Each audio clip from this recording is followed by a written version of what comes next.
I'm not quite sure why I'm here or what I'm doing, but there's a reason. I don't like Facebook, and I don't like the internet because I can't find a job. The library blocked my password. Now tell me, does that make any sense to you? Do I smoke? I'm a chain smoker.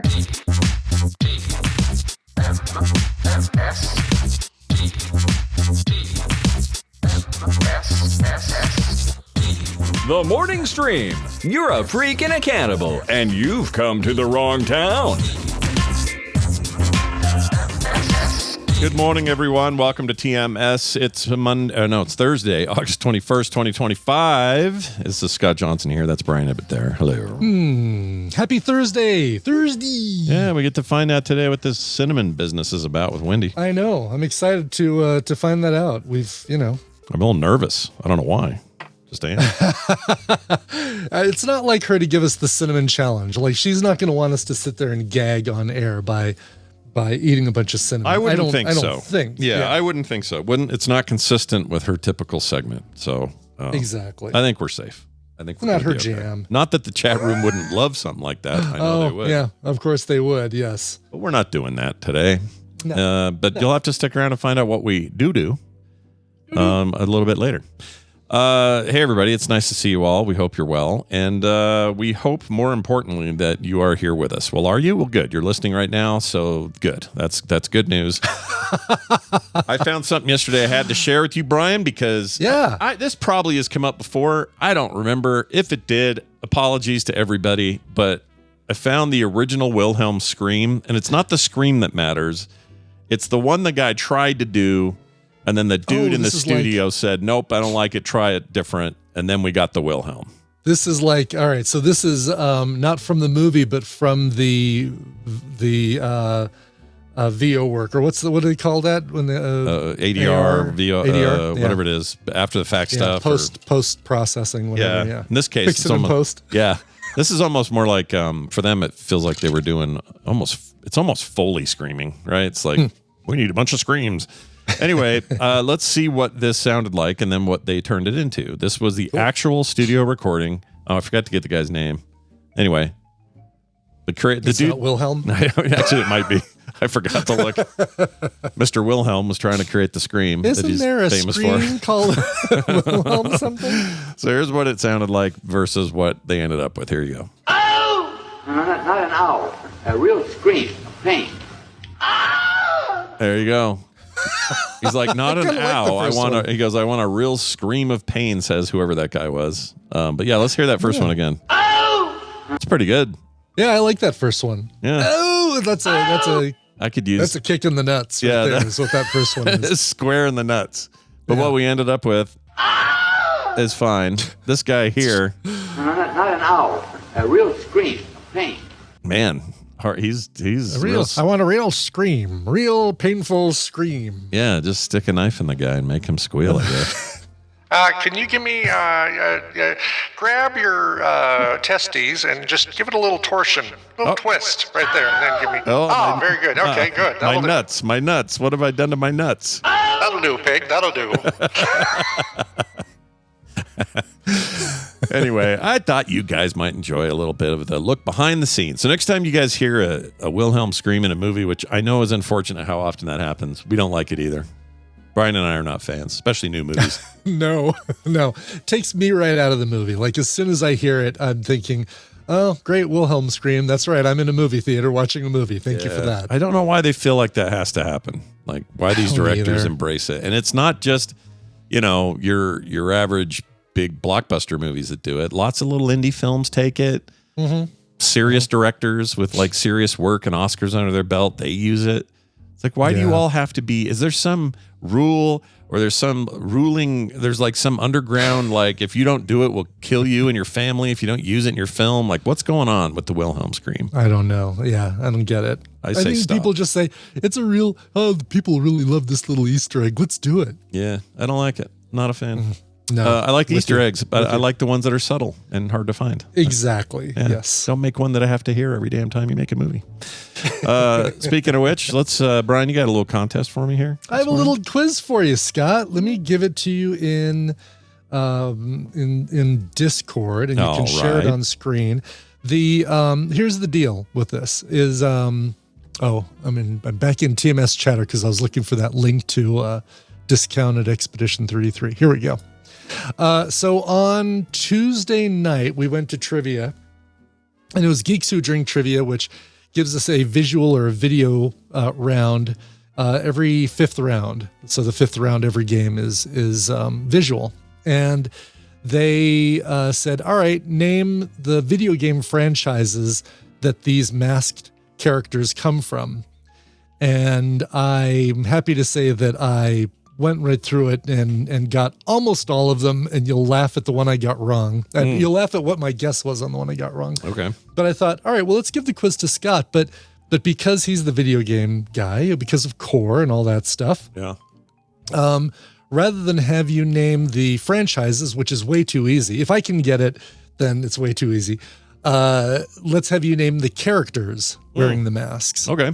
Or the masks themselves, or that sorts of things. So in Discord, uploading right now are 8 images. Go ahead and share those with our fine, friendly folks on, there we go. We'll start with number 1 and work our way down. Yeah, sounds good. All right. Number 1 is Shy Guy from... That is Shy Guy. Originally Mario 2, I think, is where he first showed up. That's right. Yeah, 85 sounds right. And he carried through all the way till now. He's awesome. I love the Shy Guys. Next guy is, well, that's from Majora's Mask, but I'm not sure. Yeah, I think that is Link wearing Majora's Mask. So I'm giving you that one because it also changed the rest of his appearance, not just, just kept Link as his, in his regular clothes. But as soon as he put on the mask, he had those flares coming out of the side of his head and the different is that Skull Kid? That's Skull Kid wearing the mask. Because the year's 86. That doesn't, because Majora's Mask wasn't until like 99. No, remember they were asking me about the franchise. So they're saying, what franchise did these come from? Which is why they're the Zelda franchise. Got it. The Zelda franchise. All right. But definitely Majora's Mask. All right. This is Vega. It's Wolverine, clearly. Yeah, Wolverine with extra long claws. That's Vega from the Street Fighter series. That's correct. He was just introduced, I think, in the new game, or maybe that was Sadat. I can't remember. Anyway, that is, the name. Come on now. Twisted Metal. The character is, oh, gosh, dang it. I know.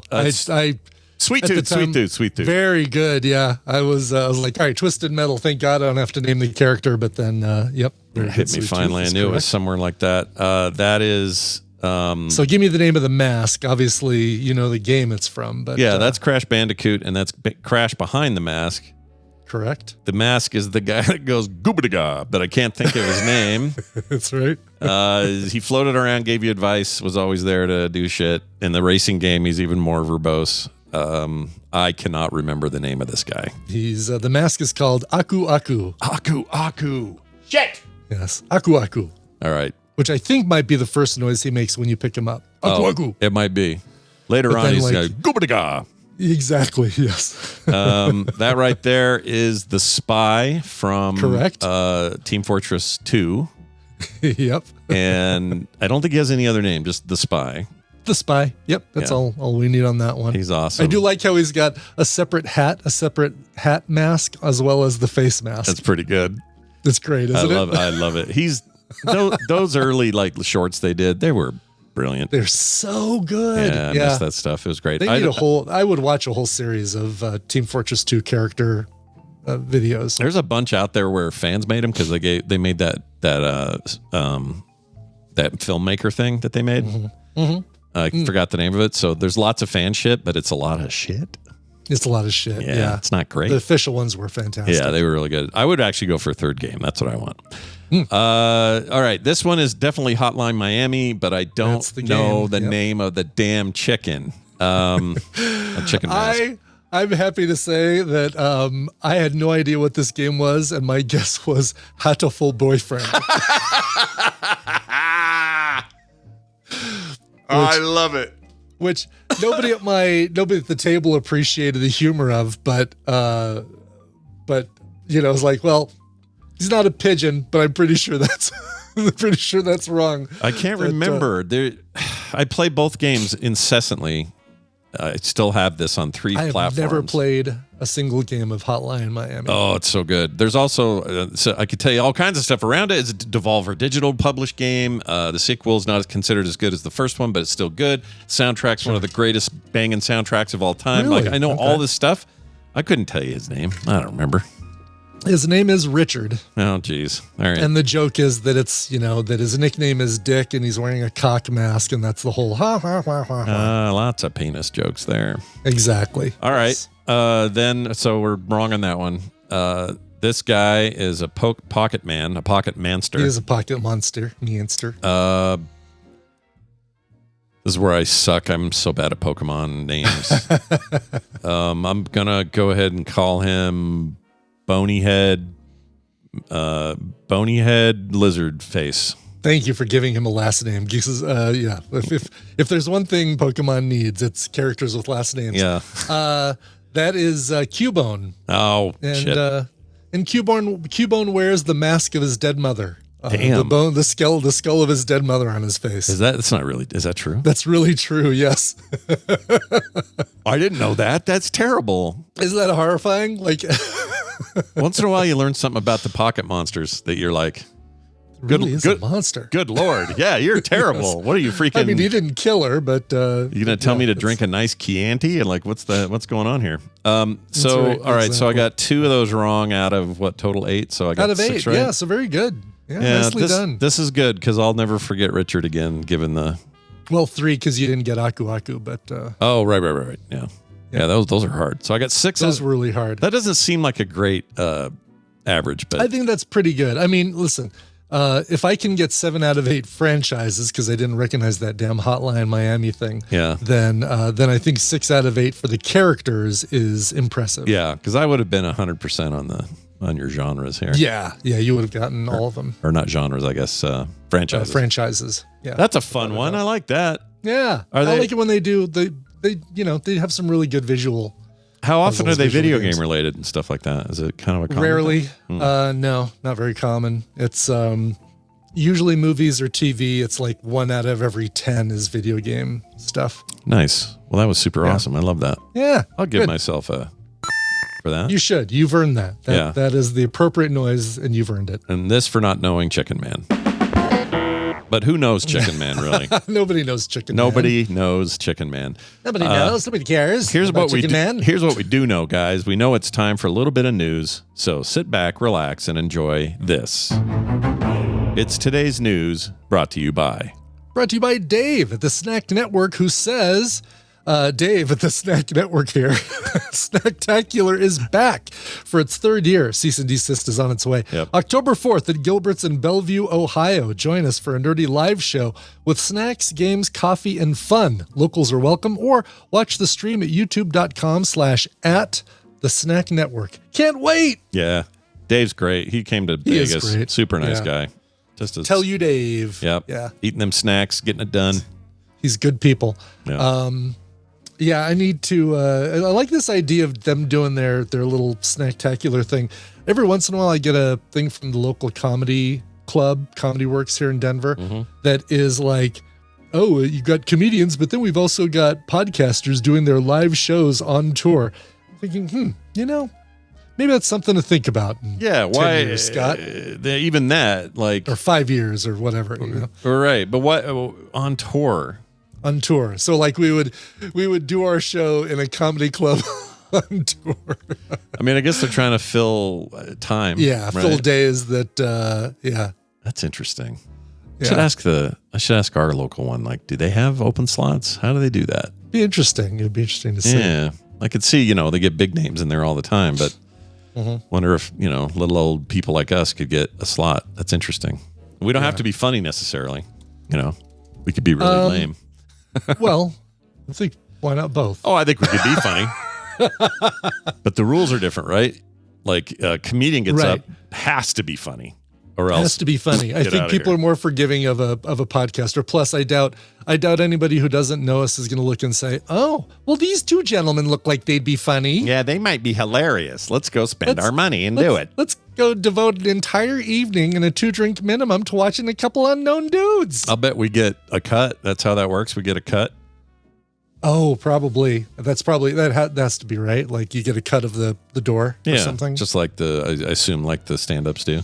Some of them have sell special our deals. merch at a table in the back. Yeah, merch tables. We have to tell people, hey, we got a merch table in the back. We have to say that a few times. That's how comedy clubs work. I've been there. They got great nachos. Right.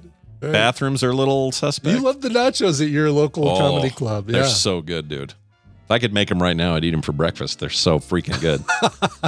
I don't know why they're so good, but Wise Guys makes amazing stuff. All right, let's get to this story about a dog walker. Okay. A dog walker discovers an errant alligator. Great way of saying that. I love that. Errant. Roaming around rural Idaho. That is not a native place for an alligator to find itself. No. I'm kidding. Very weird.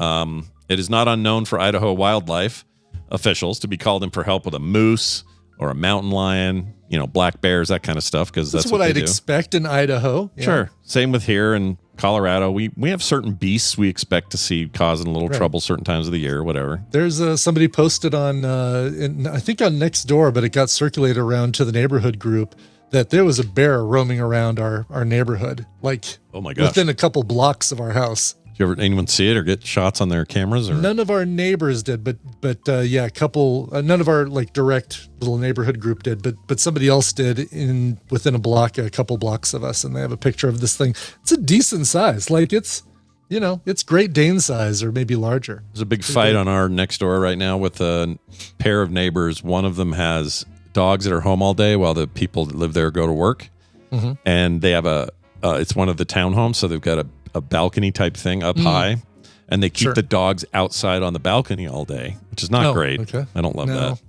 So nobody's checking on them. They're peeing and pooping up there. There's heat. Yeah. Yeah, it's just not great. Not great. If you're going to have pets, you better have a way to deal with it, or else don't have pets, is the way I look at it. A simple, a crate is fine. Let them be inside where it's cool. And if you're so worried about them sleeping on the couch, geez. Yeah. But I guess they're gone for like 8 hours a day, so these dogs have nowhere to take a crap or take a pee. So the fight on there is not that they're being kept there. It's that these dogs are pooping up there all day. And then when the people come home, about twice a week, they go out with a hose on this upper floor and they hose out the thing. And what's happening is it's going into a drain that then drains down to the right next to the neighbor, right next door, right to their air conditioner. Yeah. So their air conditioner's pumping like dog pee and poop smell through the house. That's horrendous. I think so. There's a big war brewing over there with these people. They're not having. I'm on the side of everybody else except for the the dog owners. No, everyone but the dog owners. I don't know what you can do about it though. Like, what do you do? Who do you call for this? Are the police going to come? I mean, that doesn't seem like a police calling thing. Townhomes, isn't there like what's the equivalent, like a townhome? There's an HOA. There is an HOA. There's an HOA? Yeah. Yeah. Think they're the ones? I think the HOA would get involved with that for sure. I wonder what they'd actually do though. Like, and then leaving the dogs out, as a animal control situation. Oh, that could be. Maybe that's the way you go. Maybe do that because you do fix one problem, it solves the other one, because they're not going to, cart poop out from the crate inside the house. Right. It just sounds like these people are bad pet owners. No, they're terrible, dude. And horrible neighbors. Yeah. If I was next door, I'd be freaking angry about this. Yeah. I would not be happy about it. Well, anyway, we'll see what happens. I don't know. Like, what do you do when if it were me, I think I'd start with animal control because they have some authority. HOA just feels like a wet blanket of authority. Like, what are they going to really do? Because they barely do anything now. It's like exactly. All they do is bitch about what colors you choose for your garage paint. Yeah. And for now, I think what the advice was on Nextdoor, maybe even Kim gave it, because we do this for our little side alley when the dogs pee a lot in the summer. Sure. The heat makes it just horrible if you don't take care of it. Ugh, so we're cleaning up poop all the time. But if they pee, you go back there with some Arm & Hammer and you just liberally get some of that on there. Whoa. What happened to my screen? Everything just went blank. I just froze. Oh, there we go. All right, you're still frozen. Let me fix you. I'm still frozen. Yeah, defreeze me. I can defreeze you. It'll only take a moment. I look snooty in my frozen face there. Very weird. You do look like you're looking down on somebody's. Exactly like, how dare you? All right. Why isn't it going back to the right monitor? There you are. There we go. You are no longer frozen. I don't know what happened there. Phew. I think I hit the sleep corner by accident. Anyway, the important thing is take care of your dogs. That's what we're trying to say. All right, everybody? Yeah. We'll see if you can get that going in your life. All right. Exactly. We're going to talk to Wendy. Sounds good. Yeah, this is going to be great. Alligator got dealt with the roaming rural Idaho. It's totally fine now, people. You're safe in rural Idaho to go back inside. We kind of distracted it and went somewhere else. But don't worry, the alligator turned out was brought there by a truck and left, and then it's all good now. Everything's safe. Good. We're all good here. How are you? Hide your kids, hide your wife. All right? All right, let's get to this. Therapy works. Guys, therapy works. Therapy does work. Wendy's here to talk about why therapy works. And Wendy, how's it going? Good morning. How are you? What's that from? That is from Lower Decks, Louis. Star Trek Lower Decks. Okay. Have you guys seen that at all, that cartoon? Oh. I love that. I love that show. Yeah, it's really good. Check it out. And they canceled it, so you can just binge it all now. Yeah. Yeah, because if they hadn't canceled it, not starting. Yeah. That's right. They finished the final season, or the next one? They finished the final season. Something like that. The one with Janeway where she's training them. That's a different cartoon. It's 3D cartoon. That one is still going, I think. What's that one called? Prodigy? Prodigy, that's it. Is that still, or did that get canned? I don't know. No idea on that. Paramount's doing like HBO. They're just like chopping stuff for no good reason over there. I don't know what's going on. Okay. Anyway, Wendy, it's good to have you here. How the heck are you? Good. Yeah? You doing all right? Hanging in there? Doing great. Yeah. How are you guys? I took pie to your mother. And yeah, to your mother. My mother. Your mother. I got her some pie and some ice cream. Here's the funny thing. I'd tell you this quick story. Take pie to your mother for me. We go in there. Before we go, I say, "Hey, I'm coming to see you on Sunday. I can't wait." She's like, "Oh, that's great. Can't wait to see it." And then in a very different sounding text, so obviously she didn't write this. I get this message that says, "Hey, bring me a cherry pie and vanilla ice cream from Costco." It says. Oh. Specific. And it was also in the tone of a certain scrunched up little 94-year-old man. I could tell it was him writing it, not her. Oh, really? Yeah, and that's fine. Is that obvious? Yeah, and she's not great with her hands right now, and she shakes a lot, so I have a feeling he typed all of it. But whatever, it doesn't matter. So I'm like, that's fine. She likes that stuff. Let's go get her a pie. We go into Costco. We're looking for pies. And they're like, "Oh, sorry, those are out of season. We only do those certain months. And when cherries are in season, we actually bake them here with fresh cherries. So the reason they're not here is because we don't do it until next, whatever it is, spring or something." And we went, "Oh, shoot. Okay, do you have anything with cherry in it?" And they said, "Yeah, here's the strudel thing." And we're like, "Okay, we'll do that. No big deal. Buy it. Got the ice cream. Yeah. That'll do." Went to my mom's, brought it in, and my mom's like, "Oh, this looks lovely." And John goes, "Where's the cherry pie?" Jeez. And I go, really? Yeah, I go, well, Costco says they don't make it anymore, or they're not making it till spring. It's out of season. That should be enough for most people. Yeah. No, he goes, now most people wouldn't have even gone that far. Right. Yeah, that's past most people. Yeah, but then he goes, "Oh, now I need to look into this. I have a lady who works at our Costco, and I know her by name, and she'll tell me what's going on. I'll bet they'll make one for me if I go." And I'm like, they're just out of cherry pies, John. They'll make one for you. Oh, go John do it right now. We need more cherries. Yeah, give me a break. Anyway, I was really annoyed by that, but also he ate it just fine, and everyone seemed to enjoy it. Everyone's fine. Okay, I'm going to send you a text real quick. You need to see this. This is from Mom, and what it was is I sent her a picture of Abe and his girlfriend, and this was what she did with it. She's a cutie, by the way, that girl. And it just... She thumbed the photo, removed. And there, I can't even fit it all on one screen. She did it again on Sunday. I think what's happening is every time she shows the picture to somebody, she just keeps hitting. She's thumbs double up tapping it. Over. She is. Adorable. I think so, and she is. I'm sure she's showing this to everyone who wants to see it because it feels like the text version of the Hokey Pokey. Mm-hmm. Like she turns herself around after every pair of doing this. And that's right. I don't really like it. Yeah. Well, what's funny is right before I sent her the picture, this is the best part. She talks to Abe. It's on his birthday, and she says, "Now I hear you have a girlfriend." He says, "Yeah, her name's Lily." And Mom goes, "No, that's not right." And would not accept that her name is Lily, and so they moved on, and then I send the picture, and then this is what she does. So I kept thinking, well, she's ambivalent about this Lily. No, she's just feeling, she's got mixed thumbs feelings down. about Lily. The thing, so for listeners at home who can't see what we're doing here on video, it says thumbs up to a photo, remove thumbs up to a photo, thumbs up to a photo, and repeat that for like 3 days. And plus whatever Wendy can't show us because it's too long. Yeah. Her screen capture can only capture so much. Oh my God. That's really very funny. So I don't have the cherry pie issue. I have the, you like my son's girlfriend? You don't. You like her? You don't. Mom's got Nintendo finger is what she's got. Yeah, she's right. Yeah. Well, that's great. But she, overall though, I don't know why my mom seems so cogent and put together, given that she's been in a bed and locked in this bed situation since what, March? February. Yeah. End of March, whatever it was. Or yeah, end of February. You're right. That was when the accident was.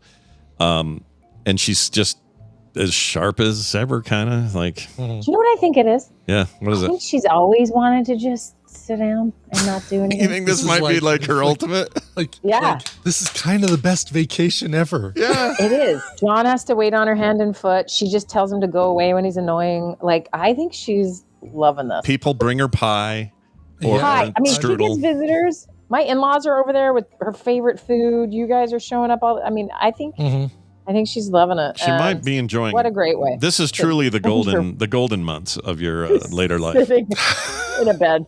I personally would need to be given a special cocktail to end it because I could not be in a bed for more than 3 days. I don't know how. I'd lose my mind. No, I'd be done that first week. I'd be out. Be like, all right, somebody just get a pillow. Yeah. When you're 87, you might be like, finally. I don't know. We'll see.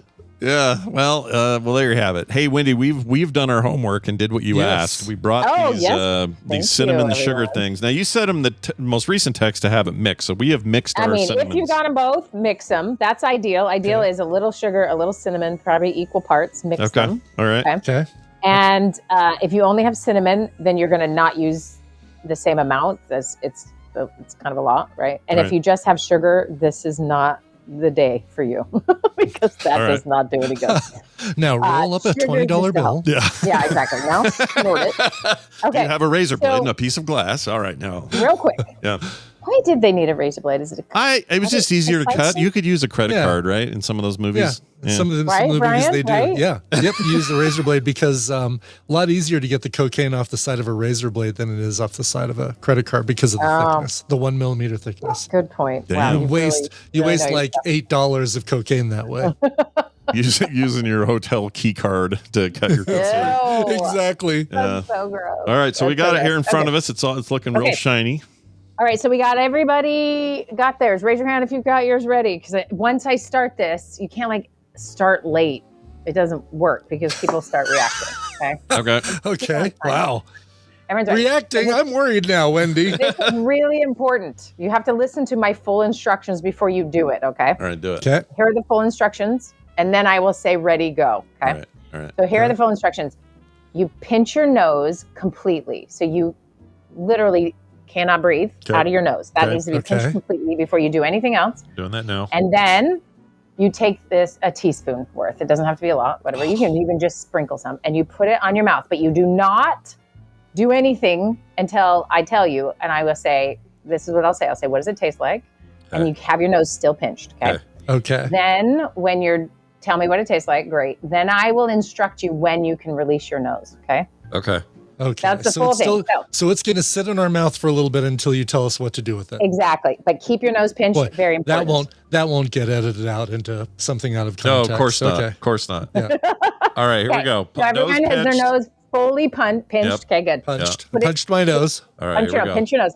Put it in your mouth. Keep your nose pinched the whole time. And I want you to taste it. Tell me what it tastes like. Doesn't taste like anything.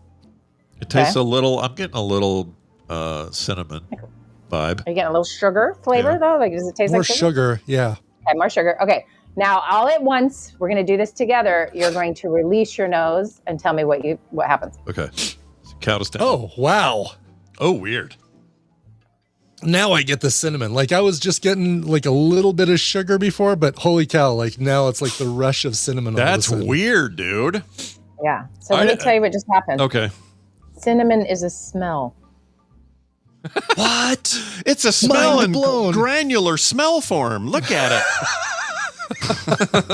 It's not a taste. Okay. It's a smell, not a flavor. Okay, you know what? You're right. That taste I was getting before was the sugar. I think my brain was trying to compensate and go, well, Yeah, there's cinnamon because it in there knows too. there was cinnamon. Because it's like, it should taste like cinnamon, so it must taste like cinnamon. But as soon Well, as when I I've let done it this go, before, when I've done this before to people, I don't let them know it's cinnamon at all in there. I just give them a small You tube, just say, here, and I'm like, put this in your trust mouth, me. but don't do anything yeah, with it. trust me entirely with what I'm about to put in your mouth. One time, Yeah. no lie. I mean, and I've used it in presentations, trying to show like what we think is real sometimes isn't, or what we have believed, like faulty beliefs, or like using it in some psychological principle way, right? Yeah. And one time I was hired by, it was kind of, I don't know, they were some meeting for something, I can't remember. I was in Sweden and I went to this conference and they asked me to present on some psychological principle. And I was like, oh, I'm going to do this. I get there and it's like in this beautiful forest. It was this amazing setting. And they had me do my presentation in an old church. So I'm standing in front of a cross and all these people, and I'm having them pour something in their mouth. And I'm like, the promise is not Kool-Aid. I promise I'm not going to hurt you. Anyway, Right. it was one of my favorite moments. Anthrax. Do you have And they all to? did it. Do you have And I was to? like, Do you have to guys are ask such people good- first if they have like allergies Yes. or anything? I usually Okay. check for allergies, but I forgot to do that. Sorry. Hope everyone's okay. No, but Brian and I think Brian and I kind of knew we'd. If Well, we we knew it did, was- we'd say because we knew what Yeah, the you would've ingredients were. said, We knew cinnamon. cinnamon was going to be involved. Yeah, you're like, I'm so Based on the allergic, fact you I told can't us to even get touch cinnamon. it. Sure. Okay, but Yeah, so cinnamon I've never met a never. person with a cinnamon allergy, by the way. So if Never. mom Really uncommon. mom has no smell right now. I still think she's got some kind of weird long COVID and she just won't admit it. But whatever. 100%. She has Refuse to ever get tested. Yeah, What she thinks it's she's like, oh, it's the brain surgery, but I think it's not. Anyway, whatever. She's self-diagnosing anyway, but she can't taste anything right now. And so in theory, if you gave her this, this would be her with the nose plug, but she'd never have the sensation of after that. Yeah. Of getting we should try it. Next time you go over there, do it. Okay. I have it pre-mixed in this thing. Here, Take it Mom, over put there. this in your mouth. Yeah. And she What, are you kidding? She loves sugary things. She just can't taste them anymore. Is it cherry pie? If it's not cherry pie, I'm calling Costco. Rawr. And Costco will make me my own. That's right. Make me my own. Yeah, that's the level of control he I has. want his kind of confidence that the world will operate exactly how I want it. Yeah. No, he That'd be thinks he wild. is the middle of this, where all the spokes go out to all other functioning society, all come right into where he is. Exactly. That kind of confidence is impressive. It's insane. Impressive. Anyway, okay, so the point being, and the reason I had you guys do this, I have no idea why I was even telling you, but it's cool though. It's And very cool. Yeah. it's a fun way to like prove a fun point of like, things aren't always what they seem. You can go your whole life. I mean, no one's probably walked around and be like, oh, I know that cinnamon is a taste. Like no one's thought that. Sure. But it isn't. And it is a smell. And it is I just like that you have this like bleh feeling. Because I love that. That's insight. That's like, oh my gosh, I was wrong. So I've never, now I'm right. you realize that when you're, especially around Christmas and Kim will burn one of those cinnamon Christmas candles. Mm-hmm. I'm not, I always knew I was smelling it, but I didn't realize that that's really all I'm doing ever with a cinnamon smell is smelling it. And so while we're not saying cinnamon, which comes from a bark, and we know it's a material, we're not saying it's some invisible, fume Right. you can't there see. is a thing. It's a tangible thing. Right. Yeah, But it your just doesn't have human's a flavor. ability to detect it is all olfactory. And if you are like certain animals and stuff, you may have a different reaction to it, but people just don't know. Right. Yeah. And it's just a fun way to like throw someone off in their confidence that they know how things work. Yeah. That's interesting. Yeah. Because it gets to curiosity or openness a little bit, which, man, if we all had a little more of, it'd go a long way. Yeah, I agree. You know what? It just now occurred to me when I was younger. Oh my gosh, I can't believe you just brought a memory out. This is like therapy. Ooh. That's probably 12 or 13, and I tasted, or I don't know why we even had them, but cinnamon sticks. They're like the actual bark. Oh, sure. Yeah. The original bark. They were decorative. Yeah, and you usually put them in a drink, or you see them. You put them in a hot, like a bowl. an apple cider, hot apple cider. Yeah, or something. and I remember going, "Oh, they smell so good. They smell so good. I'm gonna suck on one." And I did, and I now have this memory of being bummed that I couldn't taste anything. Right? Really? Oh, wow. So I actually did this to myself when I was about 10 or 12 or whatever I was, and didn't know I did it. We forgot. Oh, wild! You All know, right. And actually, that kind of brings back a memory for me too. Last year, I did the same thing, but I used pumpkin spice. And then when I released my nose, all of a sudden I could taste 5 soccer moms in minivans. It was amazing. Well, only through September and like early November, though, right? That's right. Yeah. Yes. Yeah. Whenever Starbucks is offering it. Well, that's fantastic. You know what I think is a taste, but definitely is a smell. But okay, so in Swedish, you say like when you smell something, you will say that you feel it. Mm. Isn't that like a hilarious, like the verb? It's like the said, verb, "Ooh, the you Swedish feel that?" verb is for Känner, taste. and it means like to feel, and people will say like, "Oh, that smells so good," or like you're using the verb feel sometimes to talk about smell, Interesting. which I think is hilariously real, right? Like when Elliot got in the car after football practice last night, I could feel the smell. It was deep into my situation. It was so gross. But that explains why the song Flashdance did so well in Sweden, because it was what a tasting. Yeah. Oh, what a tasting. Oh, what a tasting. That's wild. All right. Well, so our lesson that we've learned is what is our lesson? What do we learn here from this? If you could sum it up. That cinnamon is a smell and not a flavor. All right. Yeah. There you go. That it's kind of exciting to be wrong. I guess that's it. You know what? Like, I like really. that. Yeah. I love learning new stuff. I love learning about the problems we have in the world because someone can't be wrong. Right. Just name one quickly off the top of your head. What is a worldwide problem because somebody can't be wrong? I mean, there are many. Well, there was the size of somebody's inauguration event 12 years ago, or however long it was, and it just went down from there. Yeah. 100%.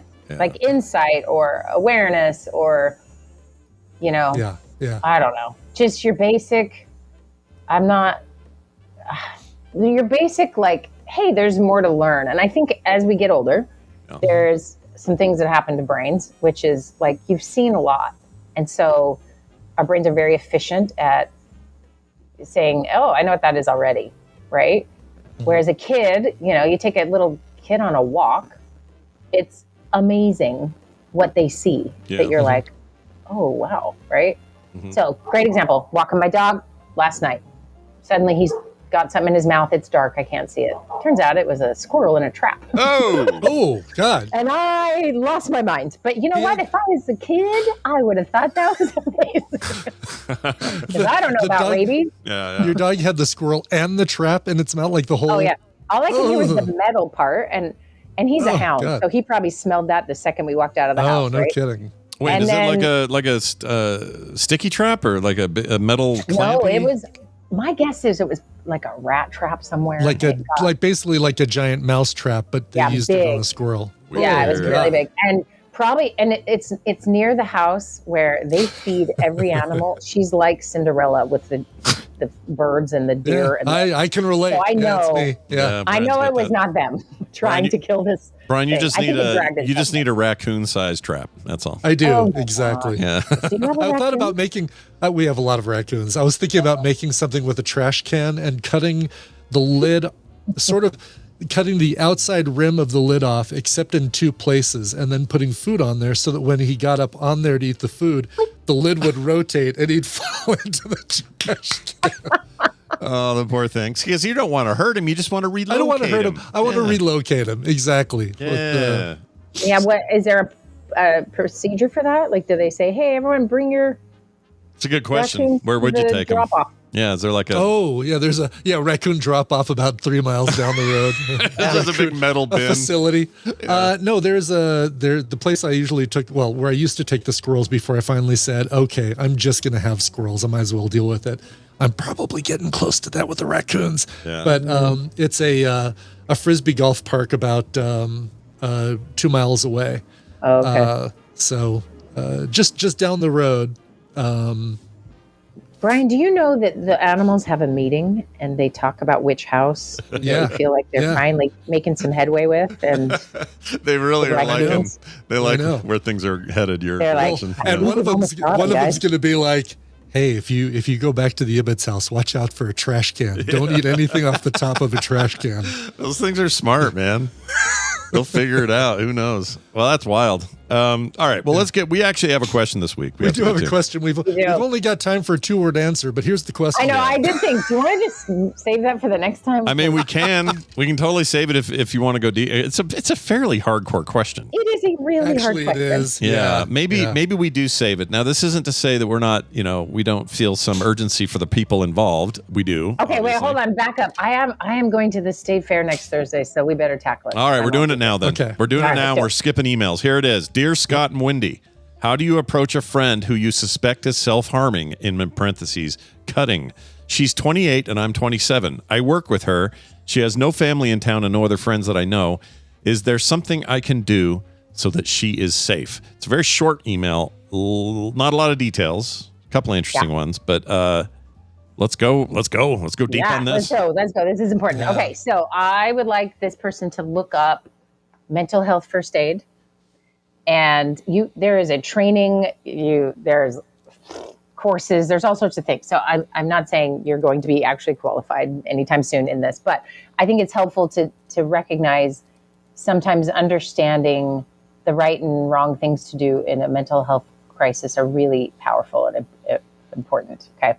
So I'm going to use that as kind of the backdrop. So the 5 steps of sort of mental health first aid are like, you approach, assess for risk of suicide or harm, and assist. So that's like you see someone in public maybe, or a friend of yours, and kind of this story. Then you approach. You need to ask them how they're doing. One of the biggest reduction in suicide attempts and successful suicides is just somebody asking, are you suicidal? Right. And you're having those thoughts, right? So step 1 is to approach, assess the risk of suicide and harm, and then assist, and you're going to listen non-judgmentally. That's step 2.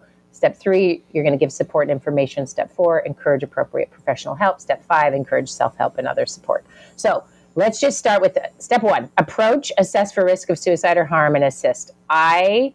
If this is somebody, they don't say how close they are to this person, so it might feel kind of awkward. Other than the work, just that they work together. Work together. Yeah, that implies some, association, I guess. And the fact that they know that they don't have any family or friends in town. Yes. So they, they're seeing there's a risk probably there. a lot of, yeah, exactly. Sure. Right. So they're already in tune to something. So something I should clarify really quick. Cutting and other forms of self-harm versus suicidal attempts or ideation or plans, they can be very different things. And this is why most people are confused. They don't know which is which, and everything's scary, right? And so it's not important for what I'm about to suggest necessarily, but it's helpful sometimes for people to understand most cutting or self-harm behaviors are not active movements towards suicide. They are usually psychological relief. So regardless, someone is in psychological distress if that is what they are doing to survive day to day, right? So they still do need help. They still do need your care. They still don't have those supports in place. And so they are at risk for having, very difficult things happening. Whether it's actively ready to take their own life or not is not always the case. I want most people who don't have this training or have any sort of background in this to think of it this way. There is no difference in the role that you would then play. You don't need to know the difference between that. If they're gonna kill themselves, or if they're just self-harming because of psychological pain, they're in psychological pain. Just like you wouldn't walk past someone who's bleeding on the sidewalk, right? Right. So I get this is different in that there's this social part, there's this I don't know what I'm doing, all that. But I want to promise you something. If you have I see you're suffering, I care about you, are you okay? Can I help you get help? That's the second step. If you just ask how someone's doing and they're like, fine, you're like, okay, bye. Like, I don't want to talk about it. Or if they say, yeah, I'm not doing well, and you're just like, I don't know what to do, then you're not going to be helpful. So you do need to know some things to do. So do a little local research. Usually there is the 988 number, that's a national number. You can call them and ask them this exact question and say, walk me through how I can handle this. So you feel some extra support. They can do that phone call with you. You can ask that person to call that number. Like, there's that resource. Others is like, what do you have around you locally, so that when someone is self-harming, what agency is available to give them help?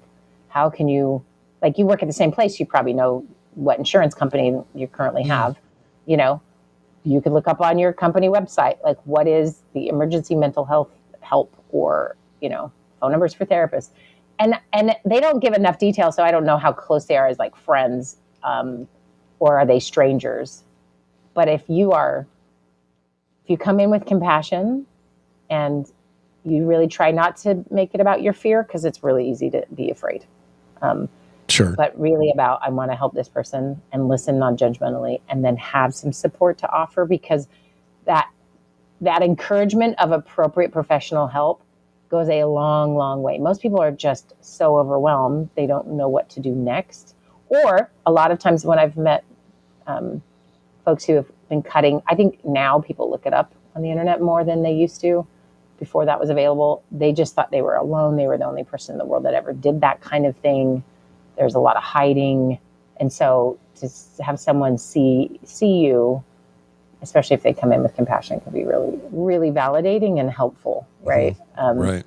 Some of that will depend, like what we talked about, like what's the relationship already and how much is too much. And, we don't have a lot of information to sort of say, do they go to lunch all the time? Is it just they're in a cubicle 3 away from me and I barely talk to them? Exactly. Right. Yeah. Right. Yeah. That's hard. Right. And so this is where I've recommended this to people a few times, just to get your confidence up, because you want to do something that's hard, right? You want to do something that's helpful, and you don't want to harm anyone. And that is a noble and an important beginning. But knowledge is power.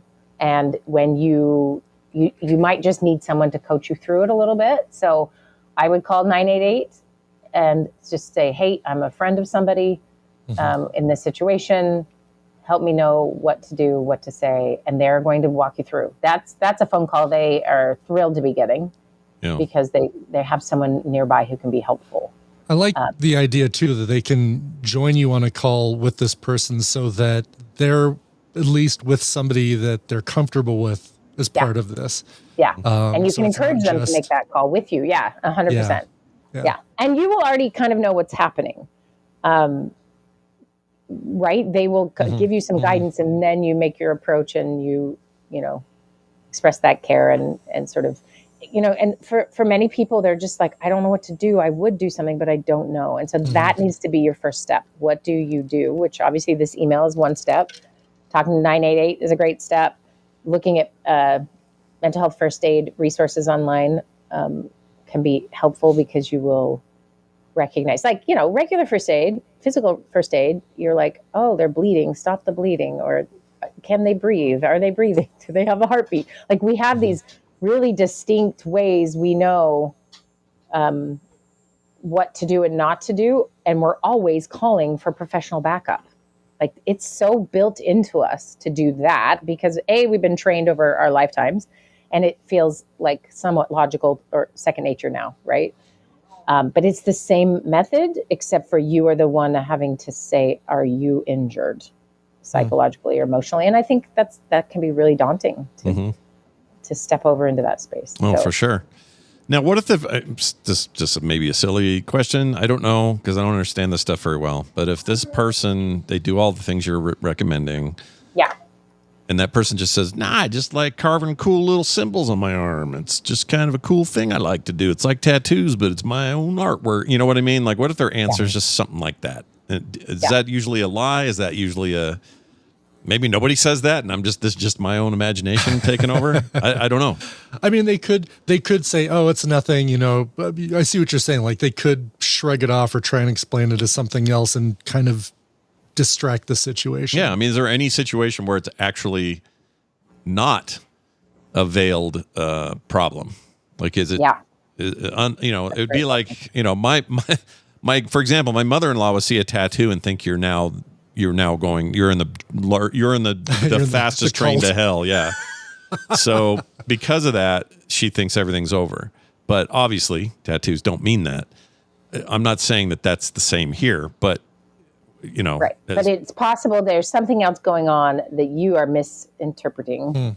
Which might be a fear. Like we can think of a bunch of fears you might have. Like, are they going to ever talk to me again? Are they going to think that I'm butting into business that's not my own? I mean, you're running a risk in a relationship to confront somebody at any time you do anything like this, right? Yeah. So the person wrote, you suspect is self-harming or cutting, right? So they're similar ages. Yeah.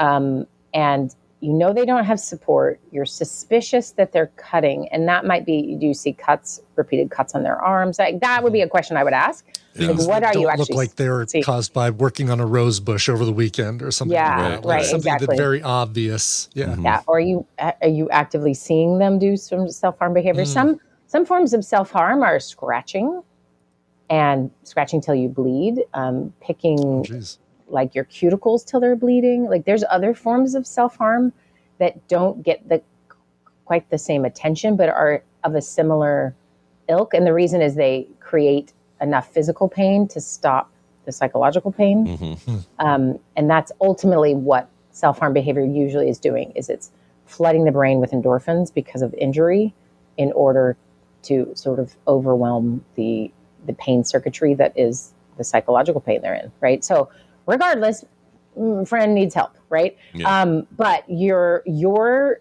influence is only what it is, and you might be stepping on a limb. So you could say something like, I may be getting all this wrong. You can kind of couch it that way. And if they say, oh no, I just like scratching my arm with a needle, it feels good. You could be like, oh, that's interesting. That usually doesn't feel good to me. Tell me more about that. Or you might just be like, oh, cool. Okay. And invite them to hang out with you because they have no family and friends in town or something, right? Like it's different. When I'm going to give physical first aid to someone, it doesn't matter if I know them or not, right? Yeah. I don't need to know their inner workings to decide if I should stop the bleeding. Yeah. But when it is this kind of thing, it feels way more complicated because of that. Like, do you ruin a connection? You're putting some things at risk. And so I think it takes bravery, and I think it takes just checking in. And guess what? This goes back to the cinnamon. Look at me making a full circle. Yeah, I like this. You could be wrong. And if you're wrong about it, be humble about it. Just like, oh, it's because I care, or I've seen someone self-harm before and I worry about them, or this is just because I care and maybe I got it wrong, right? Yeah. And the truth is, someone might be lying to you, and that tells you like, okay, well, I may not be the one that can be helpful, and you just keep building a relationship with this person because that's actually a foundation that means you can help somebody. Often when someone dies by suicide, I've just recently been listening to Aubrey Plaza on Amy Poehler's podcast. You should definitely listen to it. It's good. And they address her husband died by suicide just that last year. Yeah. It was recent, I was going to say. Very recent. Pretty raw. And she talked about, she feels like she's in the movie The Gorge. That's how it feels. Oh, wow. Yeah, intense, right? And she shared a little bit on the show, and I thought Amy did a good job of like acknowledging it, and then, also it's a comedy podcast, so they talked about funny things and whatever. But sure, it got me thinking about like you don't, you think Aubrey Plaza knew this was going to happen? She didn't, or she would have tried something to stop it. I don't know the story, right? Yeah. But the fact that it happens without anyone knowing who's close to somebody is really scary and really hard, and because people do hide things and it's not obvious. But here is someone who is seeing something that cutting, some evidence of cutting, and is concerned. And so it feels like an ethical or moral obligation. It's automatic for me because of my code of ethics, and I have to live my life this way professionally, and it means I live my life that way anyway. I feel like it's just a great way to live life where you are ethically concerned about the people around you. Yeah. It's just you need to know what to do. I think that's the biggest part. So hopefully some of this information is helpful. And I know we can Google stuff and be like, oh, okay. But I think that's why the 988 thing is so powerful and so needed, is it's a real person walking through the details. What I would do if I had them on the phone, right? Like you can get to what they need to feel supported to do the thing that's ethical or helpful because they want to. They wouldn't have written this if that wasn't already like on the docket there. Right. Yeah, for sure. Well, I want to hear how things go. This one I'm very curious about, partly because we don't have a lot of info, so I feel like I'm on the edge of my seat a little bit about details. Yeah.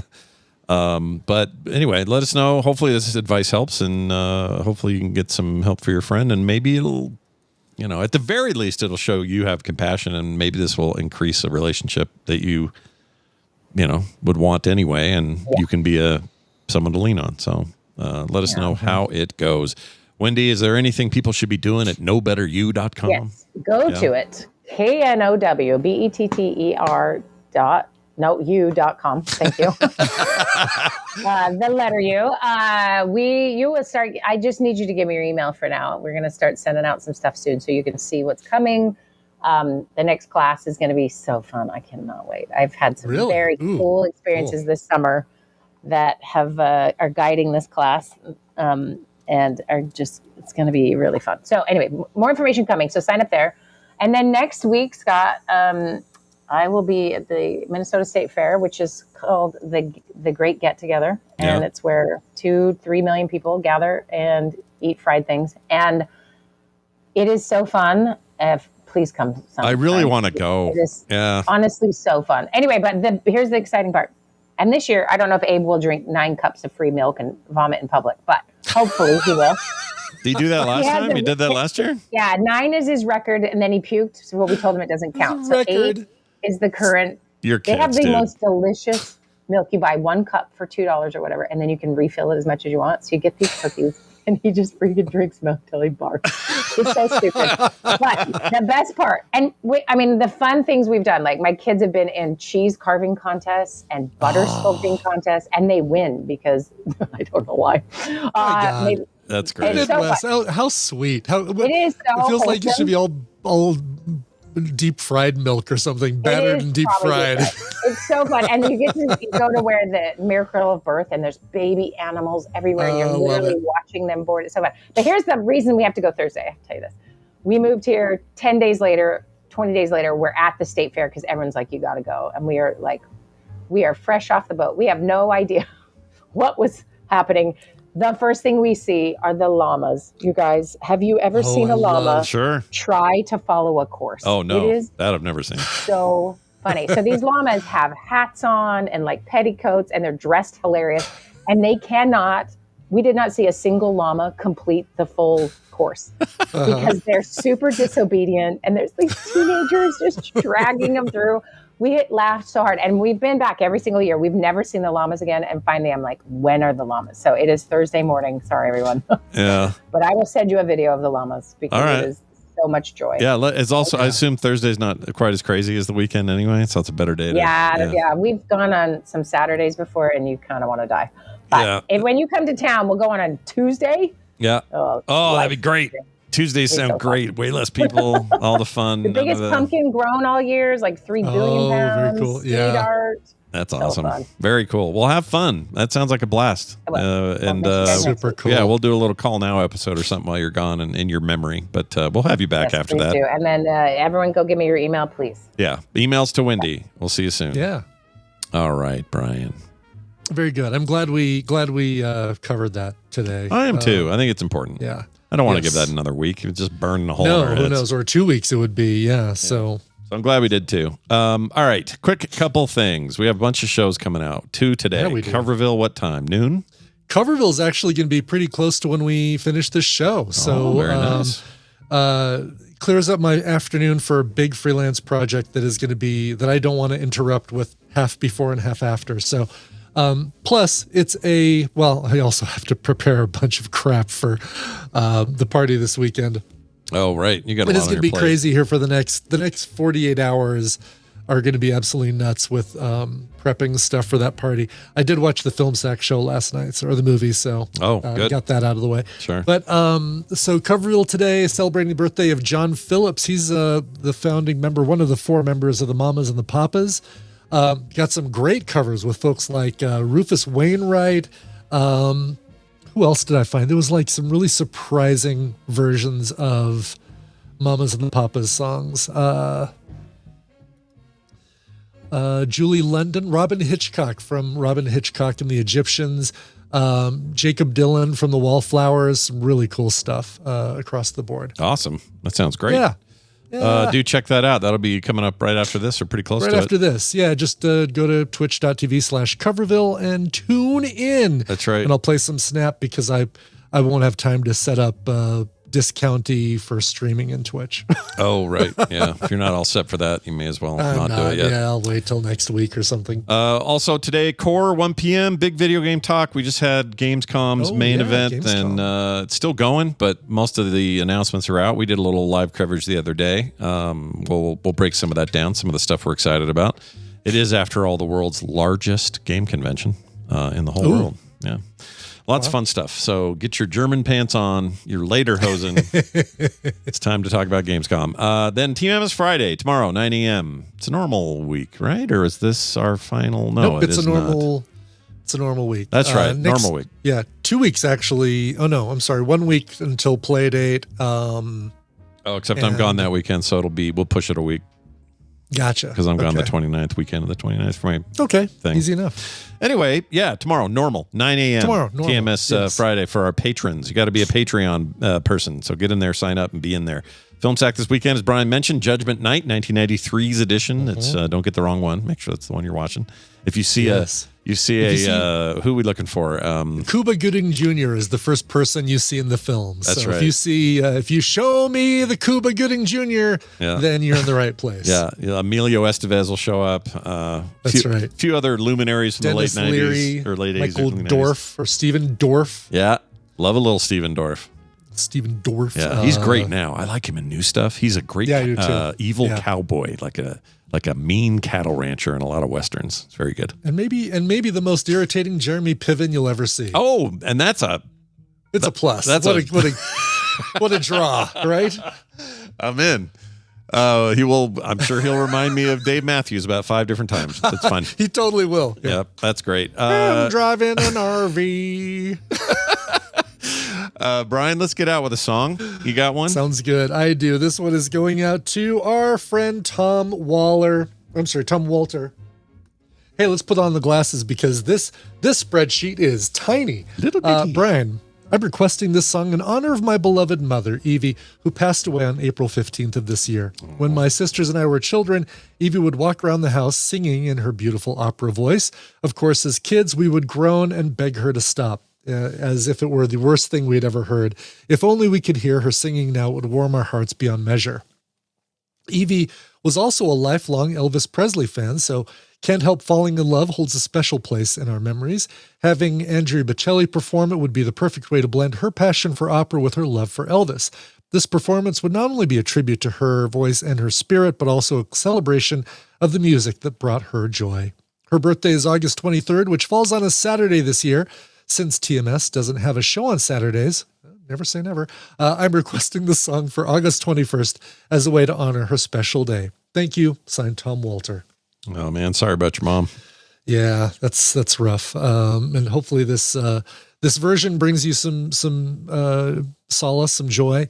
This is a version by Andrea Bocelli. He's joined by American Idol performer Catherine McPhee to do a little bit of a duet. This was on his Amore album from 2006. Here is Can't Help Falling in Love. Frog in Pants. If you're looking for something froggy smooth, find more at frogpants.com. I didn't get the golden dragon.